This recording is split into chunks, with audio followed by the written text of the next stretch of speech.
Why did Diddy's daughter Chance look kind of off when she walked out of court? No one seemed to realize she was hiding something. As Cassie Ventura's testimony became more clear, Diddy's 3 daughters left the courtroom early. But Chance, standing between her twin sisters Delilah and Jessie, had a look on her face that caught people's attention. She pressed her lips together in an awkward way, and unlike her sisters, she didn't look solemn or sad. Reports suggest that Diddy's daughters are heartbroken and deeply frightened as their father's life behind bars continues to unravel in chaos.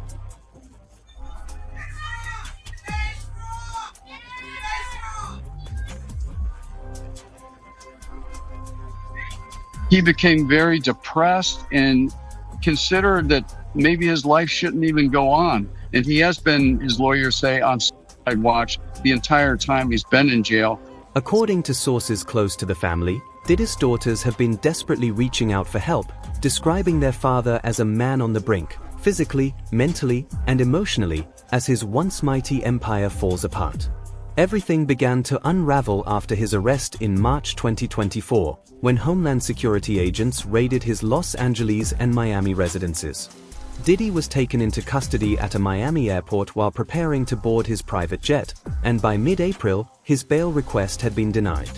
His trial quickly became one of the most talked-about events in entertainment history, filled with shocking testimonies, high-profile witnesses, and relentless media coverage. Yet, behind all the public drama, reports from inside New York's Metropolitan Detention Center suggest a far darker reality. Claims that Diddy has endured multiple assaults and suffered a severe mental breakdown during the holidays, leaving his family in fear for his safety and well-being. Story we're tracking: music mogul Sean Diddy Combs on suicide watch at Brooklyn's Metropolitan Detention Center after 2 judges denied his request for bail. It takes a certain individual to prepare himself to do a lot of years in jail. From the lifestyle that he had, I'm not saying that he can't. I just don't see him able to do time behind bars. Maybe if he'd be in a camp type situation, that's a possibility. But based on the lifestyle and what he's done and what he's accomplished, if he had to go behind those bars for a lot of years, I think that he may commit suicide. He'd do an Epstein. Why do you think he didn't pull a Russell Simmons and leave the country? They was watching him, bruh. They was watching him. And then I think that he had to turn over his passport. Even if you own your own private jet, they have a system up there whereas that they supposed to check your passport and anything that you need to fly as if you were flying commercial. Insiders allege that Diddy suffered an emotional breakdown in prison and begged guards to take him to a hospital, but his request was denied. He reportedly managed to calm himself through meditation, a routine he has adopted daily since entering prison. Despite this, sources say he continues to struggle mentally and has been placed on watch several times. Initially, Diddy was housed in a protected unit, but he has since been moved to the general population, where the danger is far greater. Reports suggest that inmates serving life sentences see him as a target, hoping that attacking a high-profile celebrity will earn them respect or influence behind bars. Some insiders warn that Diddy faces real threats every day, and is said to be deeply afraid of being transferred to a maximum security facility. Others claim that certain inmates are seeking revenge for past events linked to the unsolved deaths of Tupac Shakur and the Notorious B.I.G., adding another layer of fear to his already unstable situation. So you feel like Pac fans will try to do something to him? Pac and Biggie fans. He can have issues with both of them because a lot of people think, because of the statement that Keith D made, that he did something to Pac. A lot of people know or think that because of Biggie leaving, they finding out that Biggie was leaving Bad Boy, that he may have had something to do with Biggie. People feel that way. You hear it all the time. You see it all the time on the chats and all that stuff. Meanwhile, sources say Diddy's daughters, especially the twins, are struggling to cope with the situation. They've reportedly reached out to family friends for support, expressing fear that their father might not survive his time in prison. The girls have tried to send messages to him through his legal team, but his lawyers remain primarily focused on the appeal currently underway. Diddy's defense team argues that the judge overlooked key aspects of the jury's findings during sentencing, maintaining that the verdict failed to establish coercion or racketeering. They claim the charges involved only consenting adults and express confidence that the appeal will reveal serious flaws in the judgment. Still, none of that changes Diddy's present reality, a 50-month federal sentence in one of the most unforgiving prisons in the country. But he's wondering now, hoping which facility he gets into. I don't think he'll get into a camp only because he's high profile. Even though his sentence qualifies him for a camp, it's a low security, sentence. But my feeling is he'll get into at least a medium because he's so high profile. Is the camp the lowest security and therefore more paddle and tennis and all the other things and what they call Club Fed or Camp Cupcake?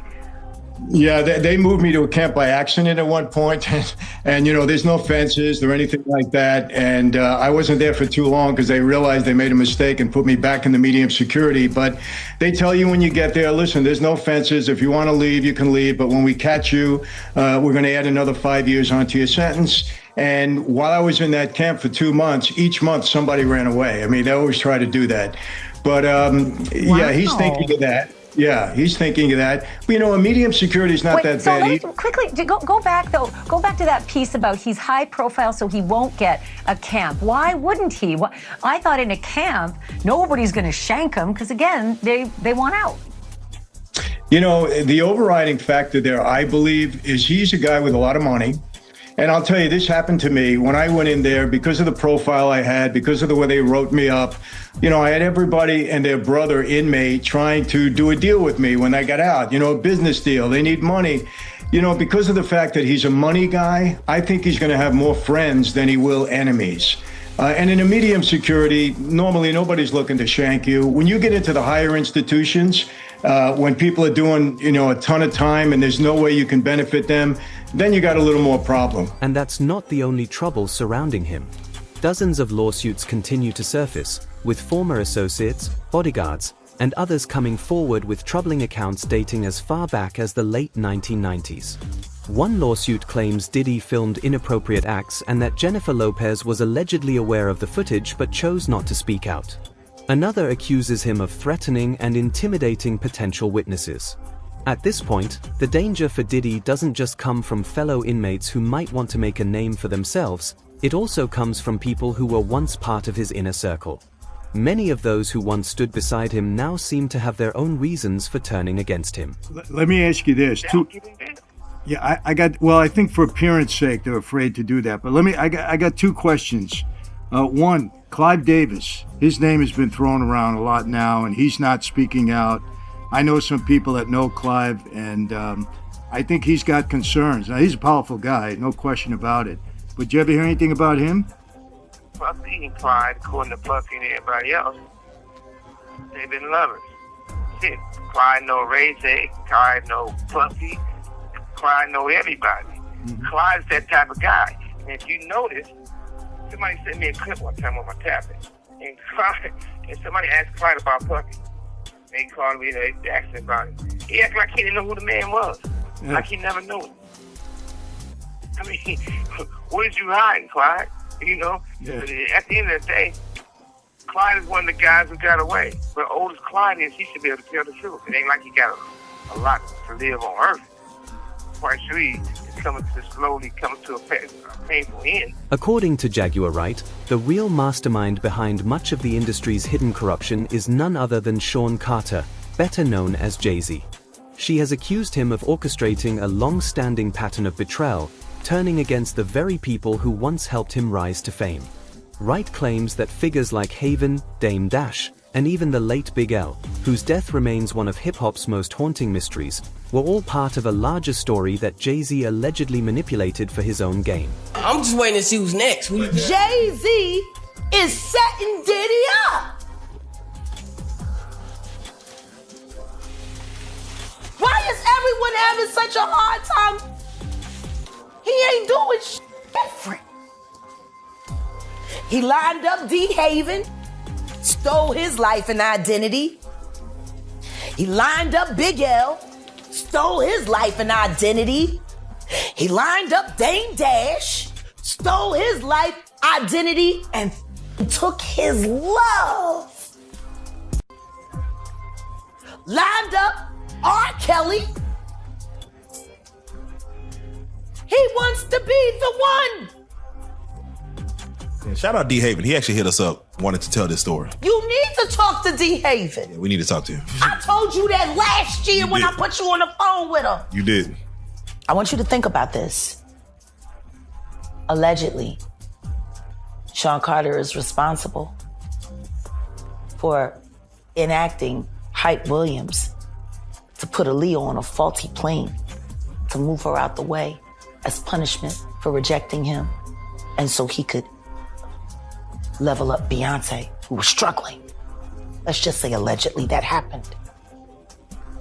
Now I want you to think about 106th and Park with Mary J. Blige.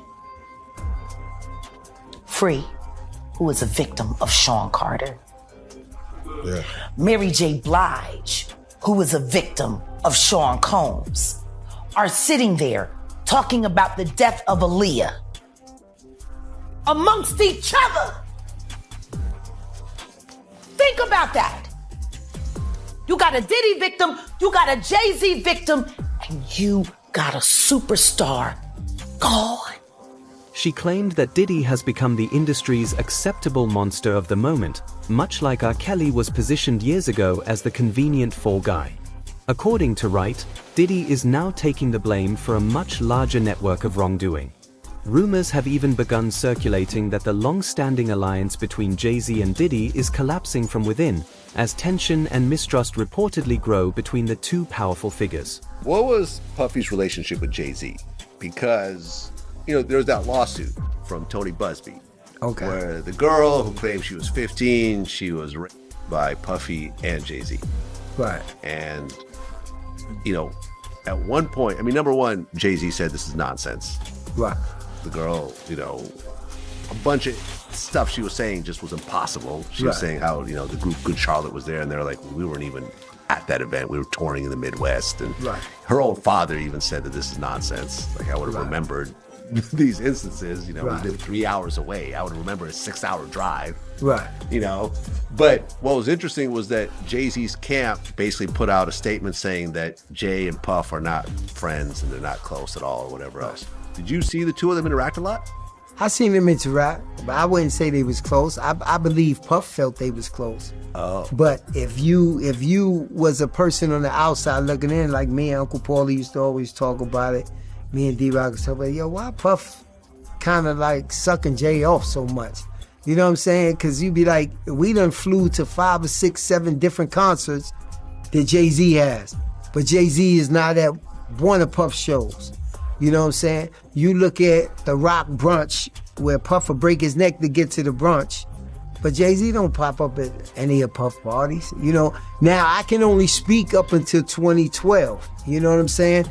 And Puff was breaking his neck. Like, at the end of the day, in our mind, we say, yo, he ain't even invite Puff to his wedding. When he married Beyonce, Steve Stout and all of them was there. You know what I'm saying? And Puff was kind of in his feelings, but once again. Oh, Puff was upset he didn't get invited to the wedding? Of course he was. Oh. You know what I'm saying? But you got to remember, we're security, so we're bottom on a tote pole. So he's not going to show you that it really affects him until you have a little conversation with him, or you say something, or you overhear something. But he didn't get invited to that, Yeah, Jay came through every once in a while. Like if we was in a yacht in San Tropez or one of these places like that, Jay might ride up. You know what I'm saying? And it's more or less to show, yeah, I got a yacht too. So when this happened, when the raid went down, everybody thought Diddy was running. Everybody thought he was gonna go to a country that doesn't extradite. And they were kind of comparing it to like Russell Simmons. How Russell Simmons went to a country too. Right. What'd you think? Well, I think that he wasn't going to go no. They knew where he was at. They got your phones tapped. they're gonna stop your flights or whatever. They knew exactly where he was at. I don't think that when they have a warrant, a search warrant for a residence, is not for a body. If they had one for a body, they would have brought it in. Now, if they would have went there and they found guns, drugs, and Diddy was there, they would have brought him in. You know what I'm saying? They would have brought him in. Like they brought his sons in. And then they want to know, well, why are these unlicensed guns in the house?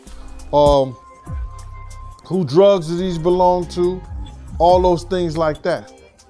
But a lot of people probably believe that, you know, they just want to know, and the government want to know what things those people were doing on those tapes and who was doing shit on those tapes. Because I heard they found like 250 cameras or something like that. That's what they say. They said they found a lot of cameras. Right. There's a lot of rumors about him recording some of these parties, and he's using a lot of this stuff for blackmail, like a lot of celebrities, even as far as politicians. You know, I think even Little Rod said that Diddy had every room taped and bugged. Right. Well, in his affidavit or his deposition that he gave to the courts, he said every room was bugged, and that he did have tapes and information on a lot of different celebrities and people in the music business, people that were in politicians, and like I said, in other platforms, people that was in the ministry. Allegedly. Oh, that's crazy. His black officer kept trying to speak to me. And I went to speak to him. He said, man, why you don't never speak to me? I said, man, I don't know who you deal with over here. What kind of business for the police you told me? So one day he said, man, I just want to say words to you, one black man to another. All right. He said, this night, they want you, they continue to want you. He said, the FBI, the government is so advanced, they can have planes that you can't see, but can read your license plate. They say most of the people you want to talk to, your guys, probably wearing a wire. And I didn't say nothing then, I thought about it. And then as life went on, everything is cameras, everything is conversation. For a guy, part of a certain world, and you never go to jail, and you never go to prison, it's impossible. In your opinion or knowledge, how long was he an informant? I think probably since the 90s. Wow. We had a conversation before, and if you look at the things he was able to do, you were able to do all these things, nothing happened. His friend, one of his partners, they got convicted for selling drugs for the company. Nothing never happened to him.